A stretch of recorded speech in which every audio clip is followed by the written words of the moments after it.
Should you use indie rights to distribute your feature film? I had the pleasure of sitting down with Linda Nelson, the CEO of Indie Rights, to discuss the ins and outs of indie film distribution. In this interview, we dive into what Indie Rights offers filmmakers, Linda's advice for success in an ever-evolving industry, and her insights to the current distribution landscape. If you're an indie filmmaker looking for a distribution home, you're definitely not going to want to miss this interview. Here's my interview with Linda Nelson. Linda, thank you so much for joining me today. It's a pleasure to be able to talk with you.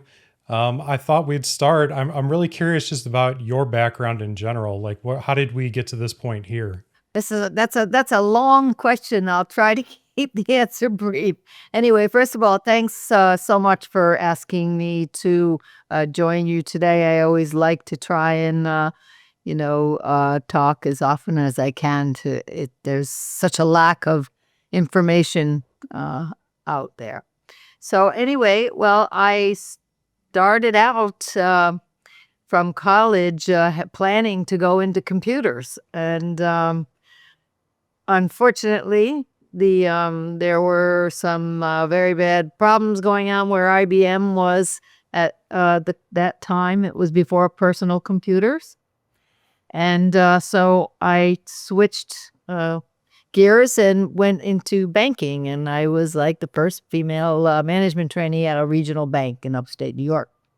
And I really enjoyed that. And then I had an opportunity to go visit a friend in Beirut, Lebanon, and I was offered a job by Citicorp there. So I went into banking, and I didn't go back to the United States for quite a while.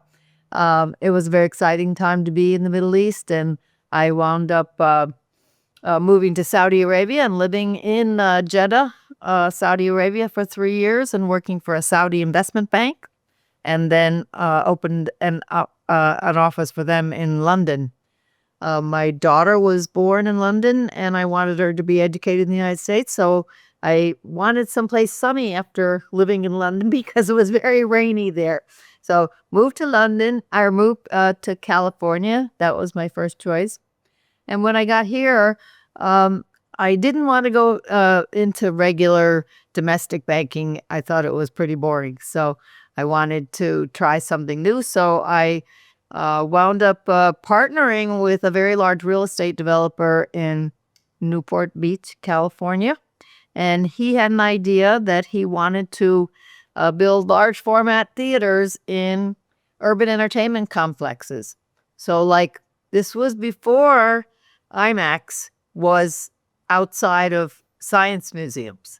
So we started 5 different big theater projects, and we needed to have a film that we could premiere there. And so Michael Madison came to work for us, and we were able to arrange to make a large format film, concert film of NSYNC, who was the largest music group at the time. And so we proceeded to get that all in place, and we hired the very best people. So the very first movie that we made was had John Bailey as the cinematographer, DP. He recently passed away, but he was a huge DP, very famous in Hollywood.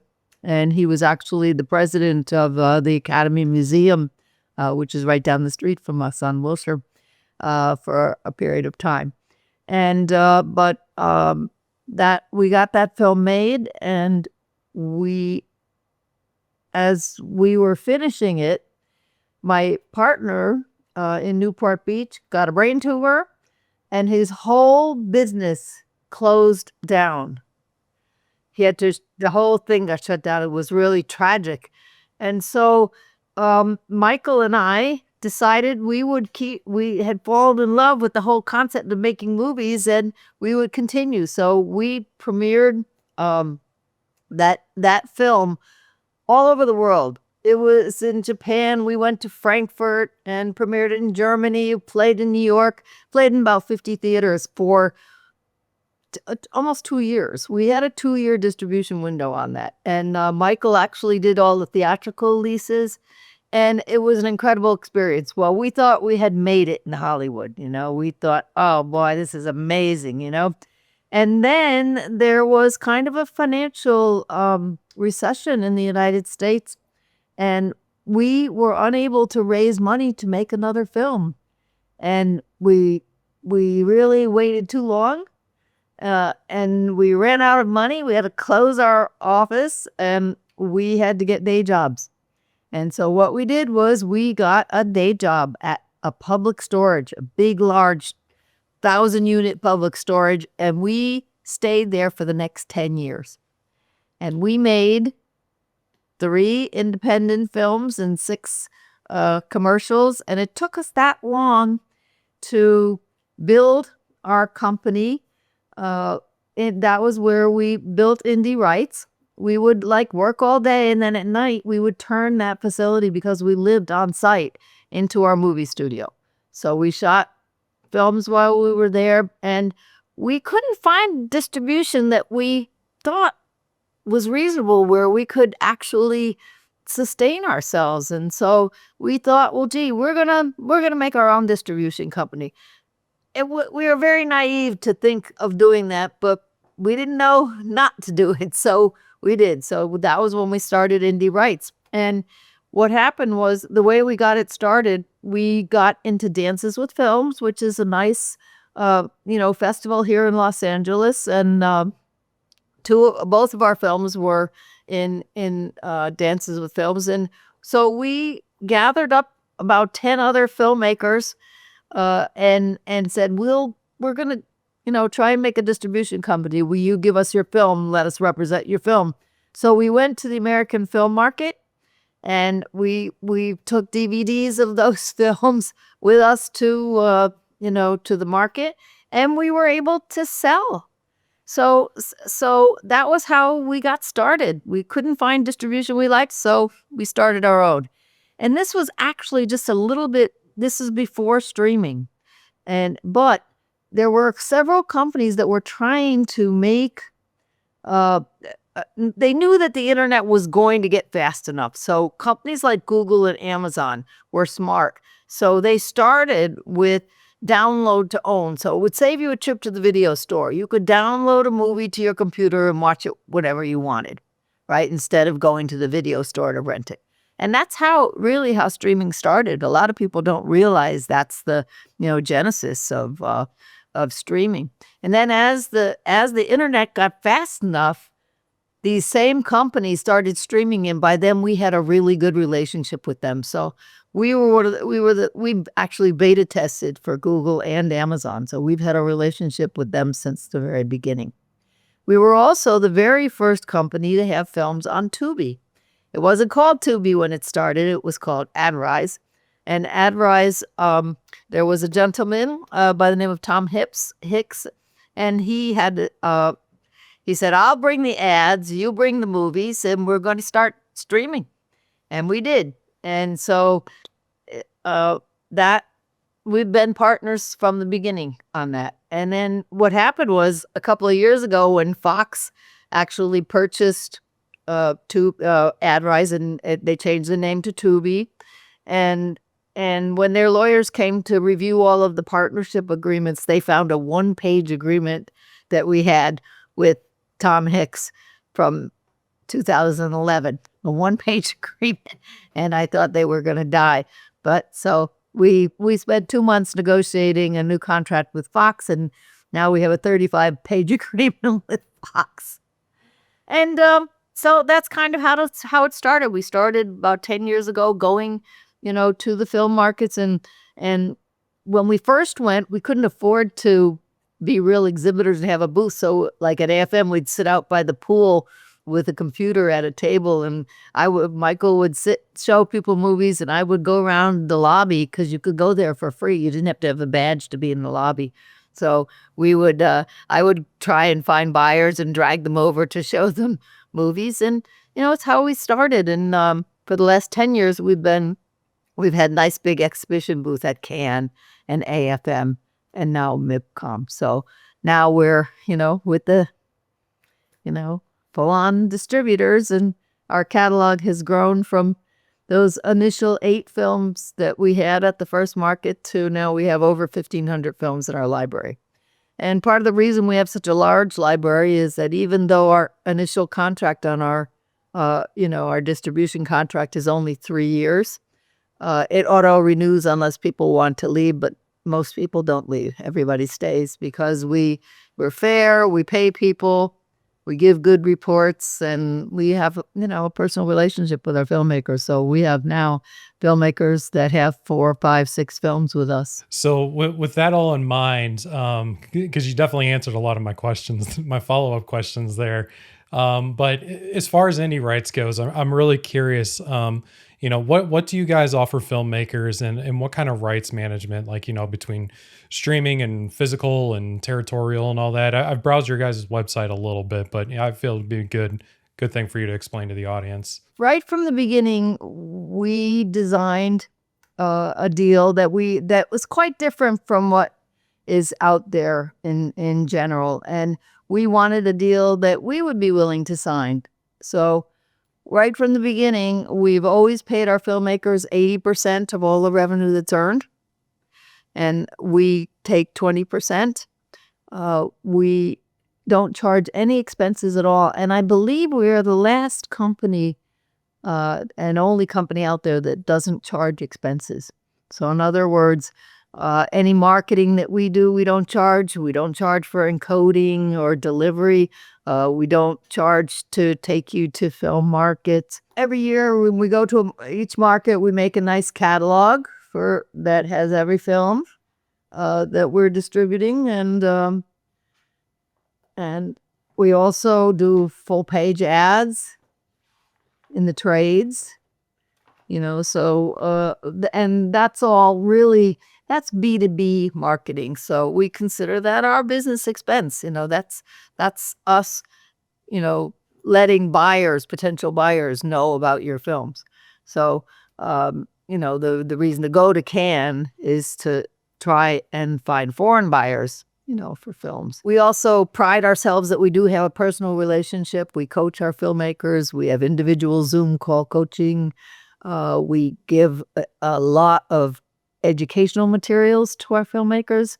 It's really important because in film school, they don't teach you marketing particularly, right? So it's really important that you learn and embrace marketing.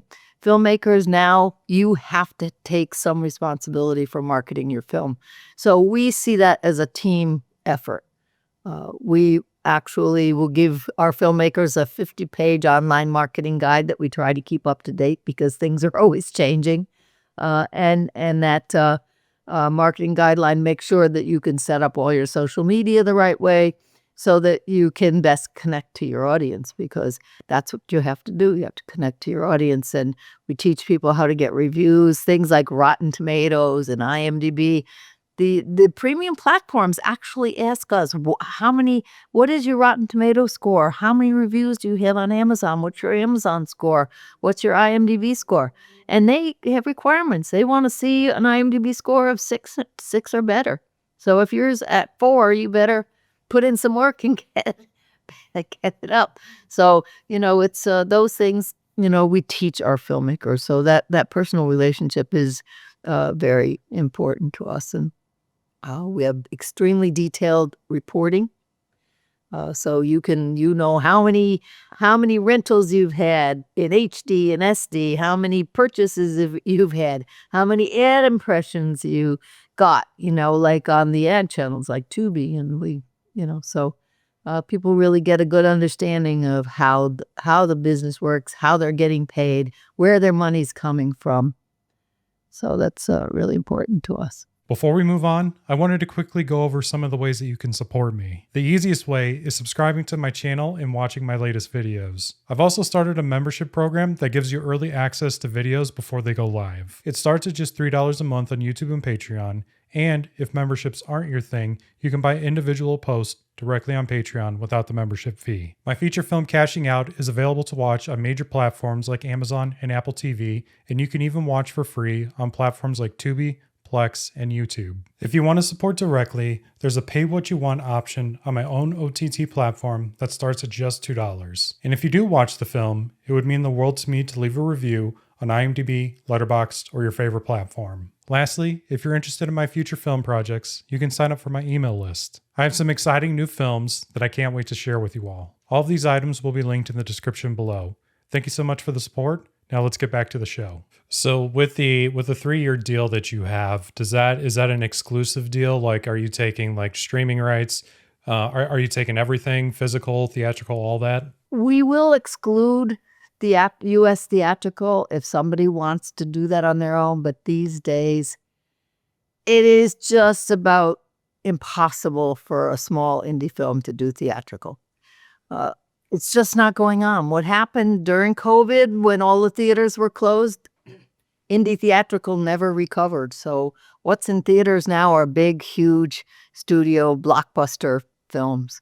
And that's very unfortunate. And I really am, hope that indie films in theaters comes back. But right now it's non-existent. And so some people will still try to 4-wall theaters and, and then you're starting in the hole, you're really better off just to stick with streaming. Now we still do DVD and Blu-ray because there's parts of the country that don't have great fast internet. And so we will make Blu-rays and DVDs for people and put them in like about close to 40 online retail stores because that's how people buy DVDs now. They buy them on Amazon or Best Buy or Barnes & Noble, and Walmart. So we still do that. And certain kinds of films will sell better. For example, like horror films and genre films the fans tend to like to have, still have a physical media. We still will do Blu-rays. As far as the types of films that you guys look for, because, like smaller filmmakers like myself, when we're trying to figure out our options, like where we think we can fit in as far as a distributor goes, what type of films do you say that you guys look for in terms of quality and content, genre, all that? Well, I mean, if you look at our website, you'll see that we have all kinds of films. We are not genre specific at all. There really aren't any genres that we don't do. We have, I think probably the most difficult genre right now to do is a non-specific drama. If you're going to do a drama, and I love dramas, you want to make sure that you have some kind of subtext for that drama that has an audience that you can, kind of start with your marketing. Because if it's just a general drama, it's the largest genre pool, and it's very hard to connect to your audience. But if, for example, there's skiing in it, underneath, it can be a subtext. It doesn't have to be what the movie's about. But as long as there's some subjects and subtext in your film that you can kind of use to connect to an audience, it really, really helps, So, but otherwise, things that have always done well are like action and thrillers and horror films and docs. Again, something, if you're going to do a doc, it needs to be something that has a kind of a large audience. You don't want to do a very personal story about your grandfather or some obscure musician that no one's ever heard of, because it's impossible. Because these days you need millions of views to really have a successful film. And the other thing that's really, really important is these days you have to really keep your budget low. We don't recommend anyone go over $300,000 to $500,000 is high. You can make a great movie for $150,000. You're not going to have Brad Pitt in it, but that's not necessary. No, it's we have quite a few filmmakers who make films even in the range of 50 to 100,000 that do quite well, that make a couple 100,000 their first year or two. So that's quite in the realm of possibility, as long as you're willing to accept some responsibility on the marketing. And the marketing is really, really important, and it's social media. So that has to be done. Kind of getting into like the challenges that filmmakers face and all that, because I liked how you touched about the marketing. Obviously, that's very important, and like doing a lot more specific genre stuff. Like if you're making a drama, try to make it a little more niche down. What other mistakes do you see filmmakers make when seeking distribution? You have to really start thinking about distribution from the very, very beginning. When you're in development and pre-production, and before you get into production, you have to make sure that you're going to be able to deliver what a distributor needs. And so we can talk a lot about, deliverables and stuff, but it's really, really important that you have high production value. Now, you can get high production value. It doesn't have to be a super expensive camera, but you have to have lighting. One of the big mistakes I see right now is people think, oh, I've got a red camera, and this is going to look great. But they fail to do any lighting, and it looks flat, and it doesn't look good. And lighting is still very, very important. No matter how good your camera is, you need good lighting. The second thing that's super, super important is really good audio, and you need clean audio. And a lot of times people will get their audio, but they've got all this background noise, behind it, or they've got a radio or music playing behind it. You really can't do that. You need clean dialogue. And the part of the reason for that is that now we are distributing films globally. And in order to distribute something globally, you really should have music and effects tracks separate from dialogue tracks so that the film can be dubbed. Right now, all of a sudden, and this is wonderful, companies are dubbing for very reasonable cost. And in fact, Amazon, we're actually, I think, the first indie company that Amazon is dubbing films for us into foreign language. So just yesterday, Amazon released one of our films, a dubbed version in Spanish, so that they can put it in Latin America. So this means all of a sudden you can have your films in different languages in different countries, just like most Americans don't like to watch movies with subtitles. Well, somebody in Mexico doesn't want to watch something in English with Spanish subtitles. So, and AI is just really making all of this happen. So Amazon is actually dubbing its AI called AI Assist. They have AI doing it, but then they have a human that also reviews it and makes alterations where required and stuff. And so we're very, very excited to be part of that beta program. And so the name of the movie is Long Lost. And so if you go on Amazon, and it's on Prime, so you don't have to pay for it, you can start playing it, and up in the upper right-hand corner, you can choose what language you want to hear it in. And it's amazing to see the job that they've done dubbing that into Spanish. And they're doing it at no cost to us. Dubbing used to cost between $10,000 and $20,000 to do a film. So it was absolutely out of the question for most indie filmmakers, right? So now to be able to have that is amazing. So that's very, very exciting. So that's really important. The other thing is that be careful with your acting. Nothing takes people out of a film than bad acting, so make sure that, you find people that are good actors. And they're everywhere. Even the smallest towns have playhouses with good actors. They don't have to be SAG. They don't have to, be professionally trained per se.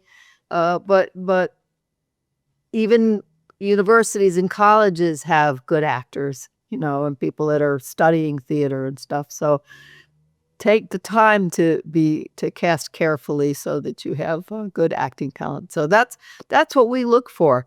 We like all kinds of movies, but you've got to have good story. The writing is really, really important. Work on your script, work on it.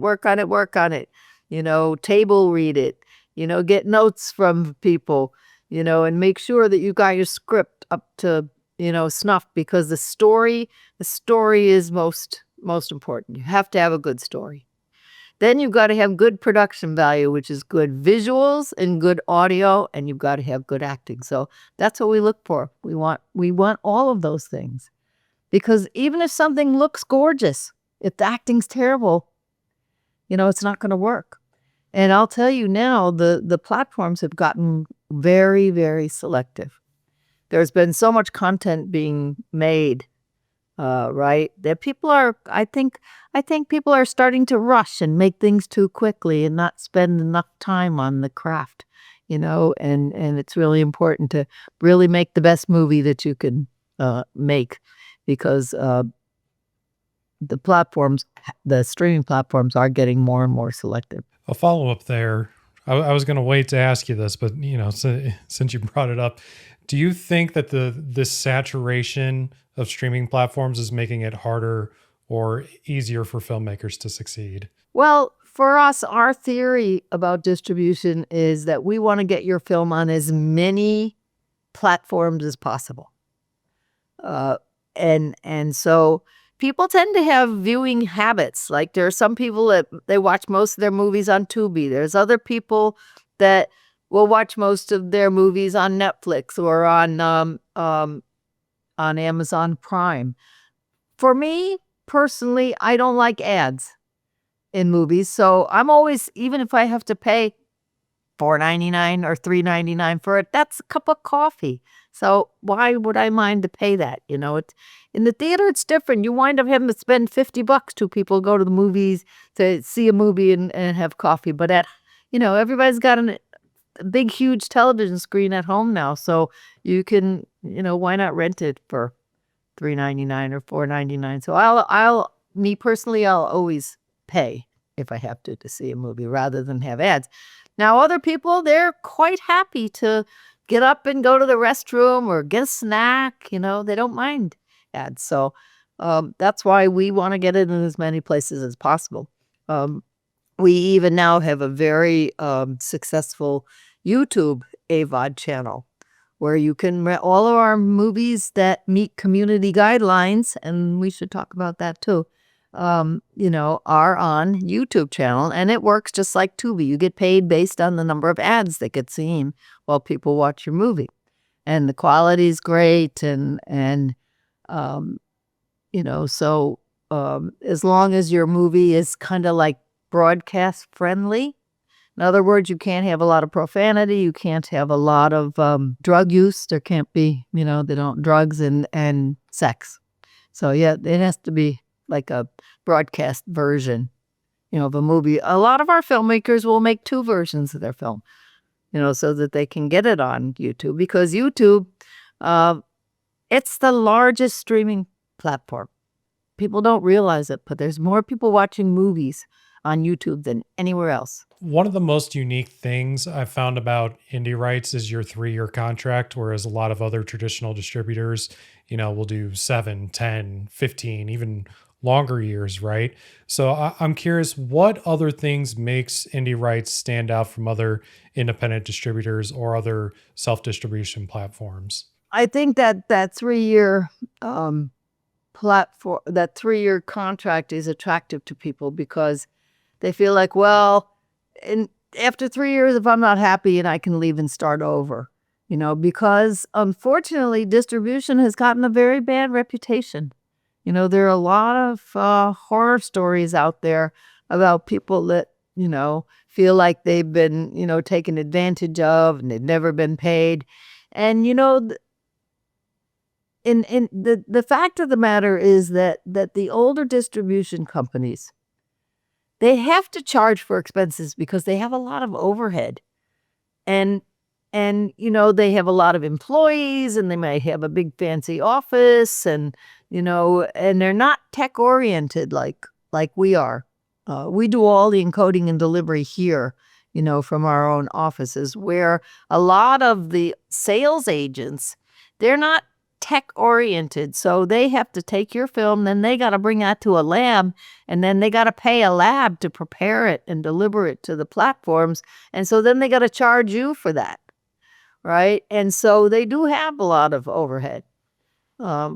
We do that all for free in house. So that gives us a real advantage, so that really helps. And we just don't charge expenses. So we don't have to we don't have to hold people hostage. A lot of the reason that a lot of companies, have that long term is because they want a long time to be able to make money from your film. And they think, they know that they're not going to be paying you a lot, unfortunately. And so they think you would leave if their term was shorter. People stay with us because we pay them and we give them good reports and we're very transparent in our reportings. So, with the deliverables in the QC process, what common mistakes do filmmakers typically make, and how do you all help them through the process? Well, what happens is we have on our website, and anybody can see this at any time, we have a deliverables document, and anybody can look at that. And I really suggest that anybody, even if you're not going to go with us for distribution, look at that document and make sure that you're going to be able to deliver those materials when it comes time, so that you're prepared. A lot of people are shooting in 4K. We don't require 4K. The film that we have to have, the format we have to have is 1920 by 1080 ProRes 422 HQ 2-channel stereo. That is a format that everyone will take. So that's the one we require. If you have a 4K file, you can also include that. And in case somebody will take it, most platforms don't want the 4K because nobody's watching 4K on their phone or a laptop, right? And that's where a lot of people are watching movies. And in fact, most people don't have, like 5.1 surround sounds, in their house. It's just a fact. So those formats are nice if you have them, but we consider those extra deliveries if you have them. What is the QC process like? Like when somebody signs with you, what's the typical turnaround time, I guess, until they're starting to go live on platforms? All right. So here's the process. You go on our website.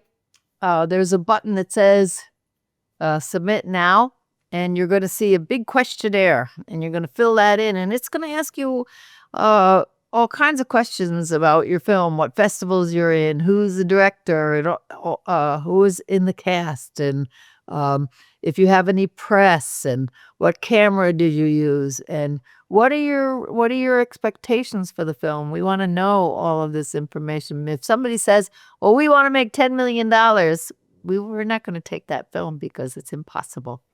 So we want to try and manage people's expectations. So, and we want to know, what's your Facebook page? Show us, what social media you have. And then it's also going to ask you for a link to your trailer and a link to an online screener and a link to your poster and your IMDb page, so we can see, and then we have an acquisition team and we watch the film. Now, within a week, you'll hear back from us whether we are interested in distributing the film or we're going to pass. Now, right now, we're getting about 10 submissions a day, and we only take a couple of weeks, so we're pretty selective at this point.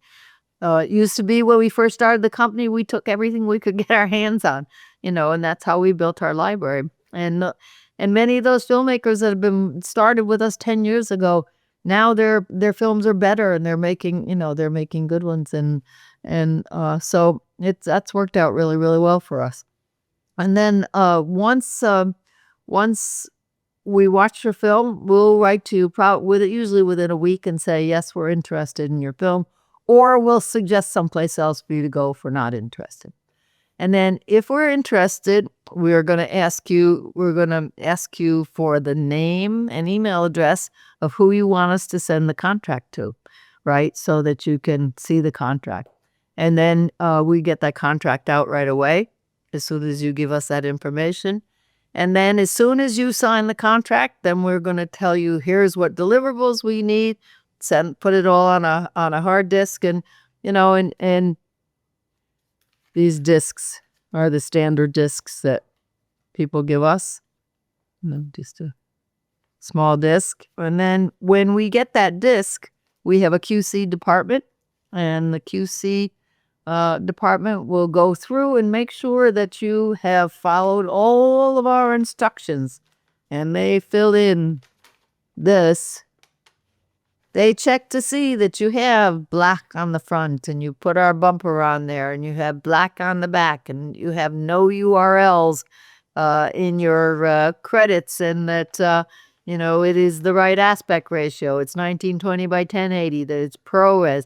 A lot of times people will send us an MP4. We can't use an MP4. We need to have a ProRes file, right?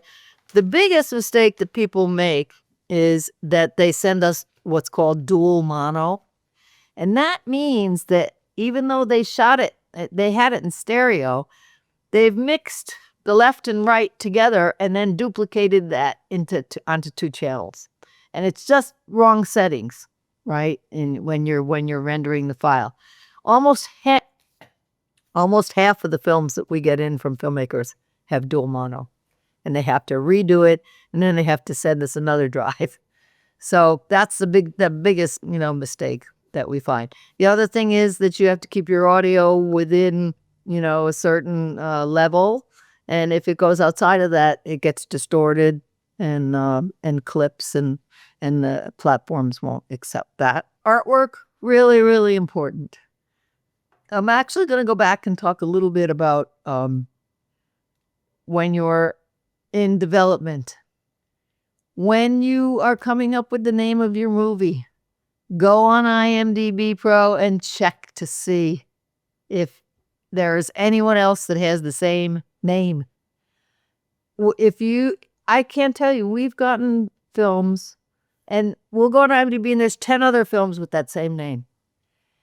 That means when somebody searches for the name of your film, those other films are going to come up first because they've been in circulation for a long time, and no one is going to find your film. You need to have a unique name, and it shouldn't be too long. The shorter, the better. And don't get clever. Don't put weird little symbols in in the name. Don't make it so hard to spell that nobody can remember. The name of your movie is really, really important. And so then the next thing that's really, really important is the artwork, the poster. And no one is going to watch your movie unless they see your poster and it's like clickbait. It has to be distinct and clear, and the title art has to be strong so that you can read it. And you can't have little tiny people, on the beach. They look like ants. You had big faces, really, really work well. And when people are sitting on their couch and they're scrolling through the posters that are on their television screen, it's got to grab them. And it should say something about the movie. You should have a little idea about what the movie's, about. So that, and then the third thing that's really, really important is your trailer. Trailer has to be fast. No dwelling on moments. No, if you see every Hollywood movie, they're fast. They have to really, really go, and they should be under 2 minutes. And give a good idea of what the movie's about. But they have to be G-rated. All trailers have to be G-rated. You can't have You can't shoot someone that's in the frame, right? You can't have any profanity and no drug use in the trailer. The trailer's got to be G-rated. Then, okay, so then you've sent us your deliverables. Takes us about a week to go through and QC the deliverables, and then we're gonna, if you pass, it says pass on it, and we're gonna write you a letter, and we're gonna say, okay, great job on your deliverables. We're ready to start delivery. We're gonna go and do a TVOD window first. We're gonna put you up on like Google Play and Amazon, and for rental and purchase. And if you follow our instructions and you get lots of reviews, and you really work at connecting to your audience, then you're going to get some good sales. If you don't have a lot of sales and reviews in your first 30 days when you're in this new release cycle, then we're going to start pretty quickly on AVOD and SVOD. So most of our filmmakers these days are making their best revenue on ad revenue based. So like Tubi. But now even Amazon has ads.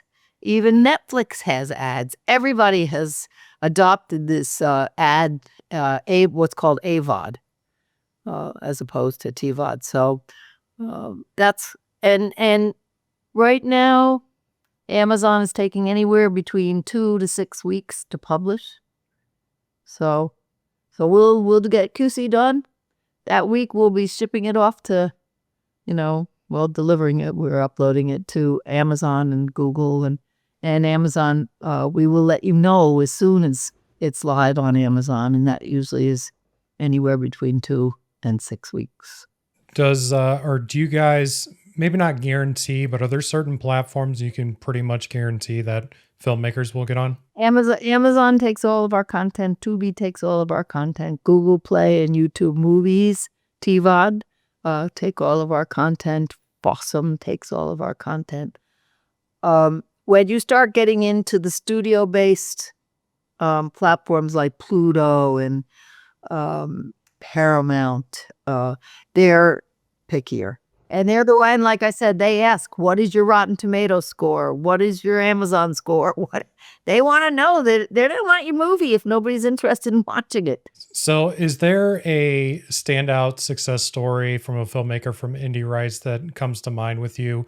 And what exactly do you personally think led to that success? I will use the example of a gentleman by the name of Devon Bray. He lives in Wichita, Kansas. It all goes to show you don't have to be in Los Angeles or Hollywood. He and his family, he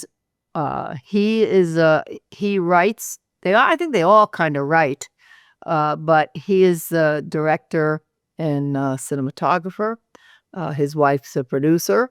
His son is the editor.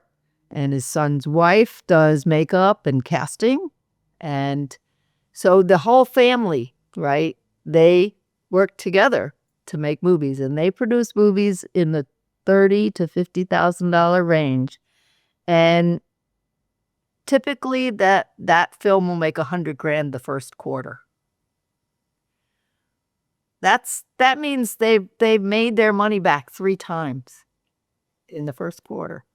Then they can make another movie. So they're now making like at least 2 a year and pushing 3. Now, part of what really makes them successful is that they really know how to market their films. Devon has started a group on Facebook called Best Movies on Prime and Tubi. That he started about 1.5 years ago. There's almost 1 million people in that group now. And all of our filmmakers go there and promote their movies. So he has built this huge community of independent film.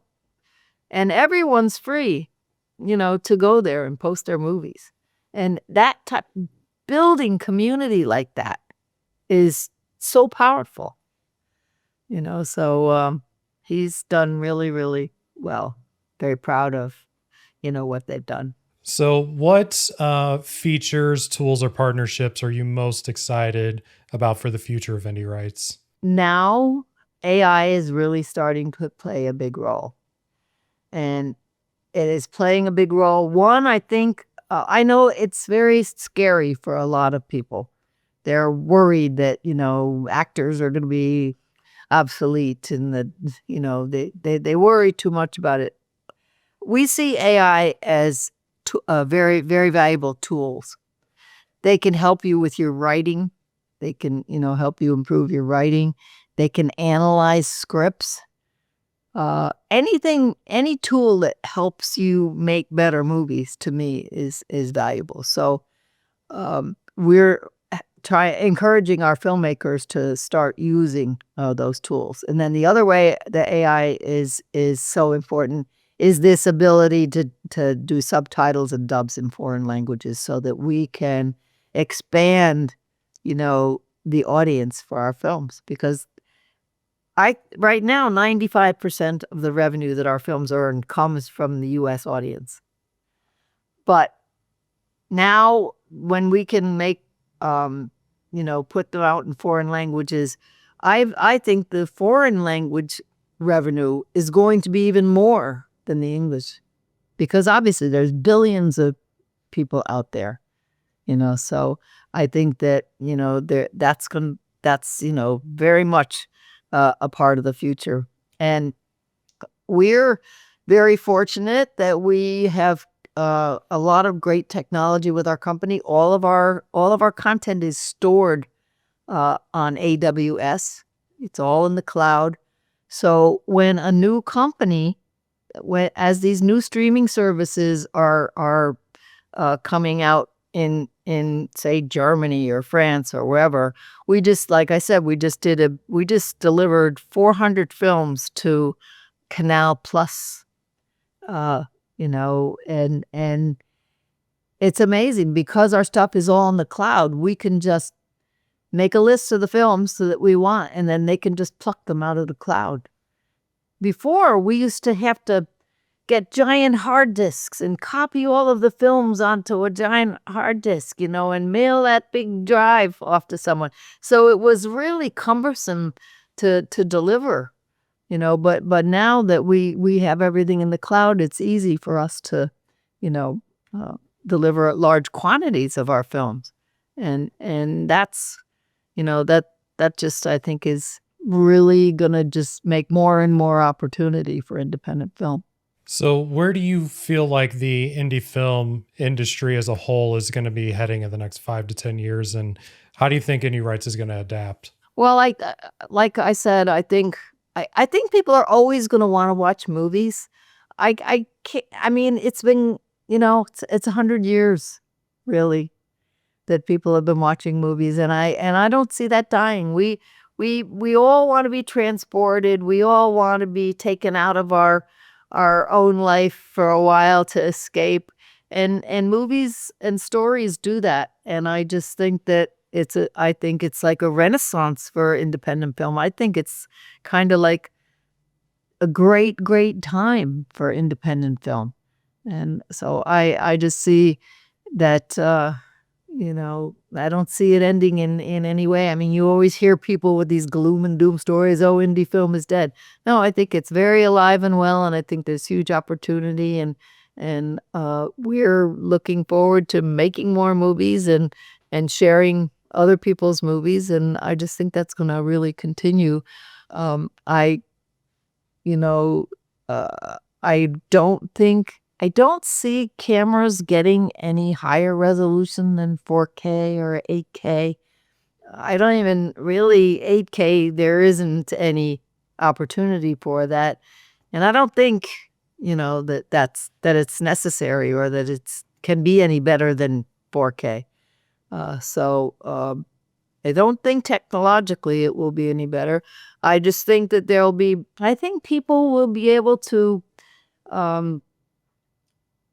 connect more with each other about films. I think that people will be able to find content better. I think AI will help us. I think we'll be able to just say to the television, "Hey, I really feel like watching a movie about such and such tonight."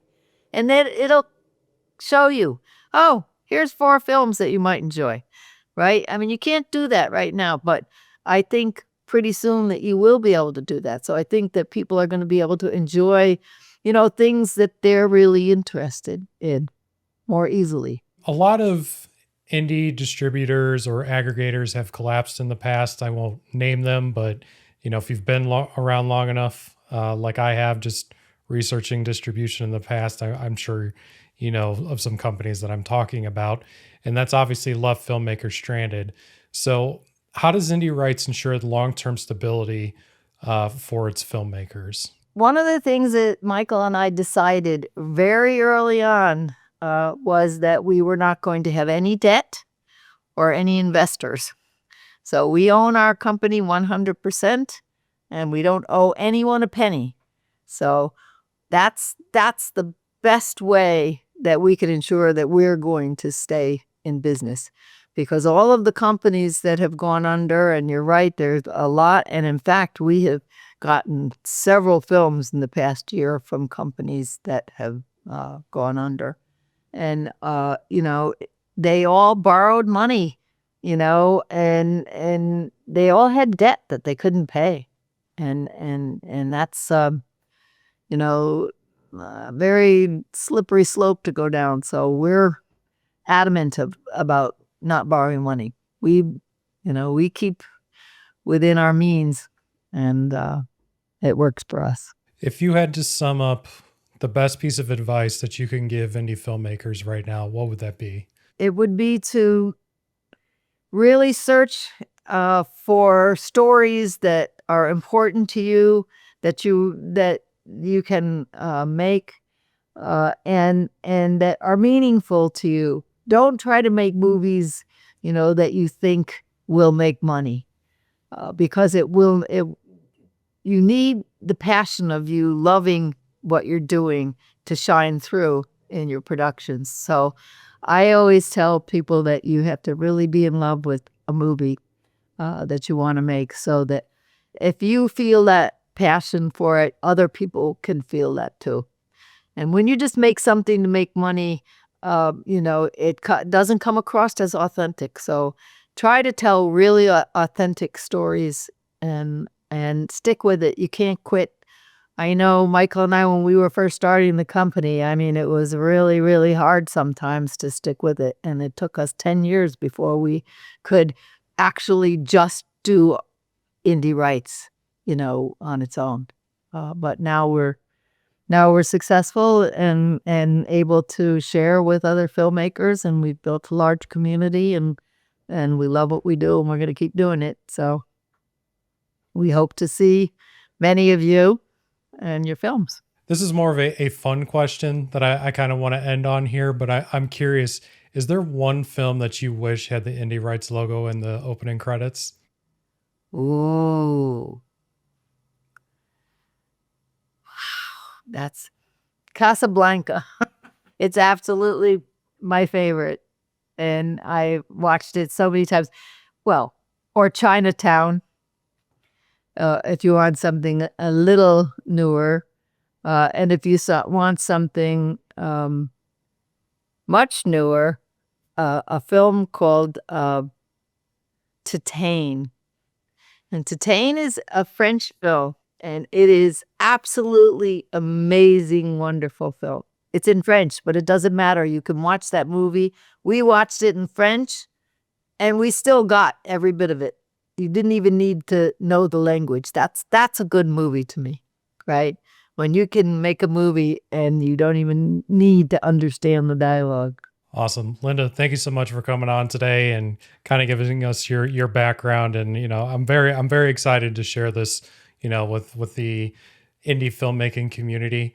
Where can people learn more about Indie Rights? The best place is just go to indierights.com, and there's almost everything that I've talked about today is on that website, and you'll get a good feel for what kind of movies, are that we're distributing. You can look and see what our contract looks like. You can see all of the terms of our contract and what our deliverables are. There's a lot of information there that's really helpful. And, we're going to put this podcast up there. I want to give another huge shout out to Linda for coming on the show and speaking with me today. Obviously, she sees a lot of value in filmmakers like us, and I think that's really important when choosing a home for your film. Of course, you can learn more about Indie Rights in the description below. If you like this interview, be sure to subscribe or follow to my channel for more awesome interviews like this one. And if you want to help support me, my feature film, Cashing Out, is linked in the description. Thank you so much for watching, and I'll see you on the next one.